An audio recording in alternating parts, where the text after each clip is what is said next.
আসসালামু আলাইকুম, আমি doctor Ali Nafisa, oncoplastic base surgeon. আমরা যেহেতু ক্যান্সার নিয়ে কাজ করি, একটা ডাটা আপনাদের সাথে শেয়ার করতে চাচ্ছি।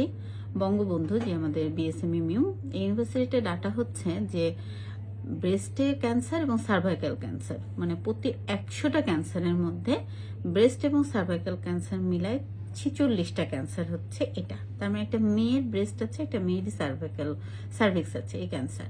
বাকি ক্যান্সারগুলো মেয়েদেরও ছেলেদেরও। তাহলে ভাবুন যে বাংলাদেশে যদি মনে করি যে এটা বাংলাদেশকে রিপ্রেজেন্ট করছে, তাহলে 100টার মধ্যে 46টা ক্যান্সারই কিন্তু মেয়ে রিলেটেড। এবং আসার কথা হচ্ছে যে সার্ভাইকাল ক্যান্সার কিন্তু ভ্যাকসিন নিলে এবং আরো কিছু নিয়মকানুন মানলে প্রোটেস্ট করা যায়, এবং ব্রেস্ট ক্যান্সার যদি আমরা আর্লি ডায়াগনোসিস করি তাহলে এর চিকিৎসা খরচ কমে, রোগীর বেঁচে থাকার চান্স বাড়ে, এবং হচ্ছে যে রোগীর অনেক সময় কেমোথেরাপিও লাগে না, কোয়ালিটি অফ লাইফ নিয়েও সমস্যা হয় না। তাহলে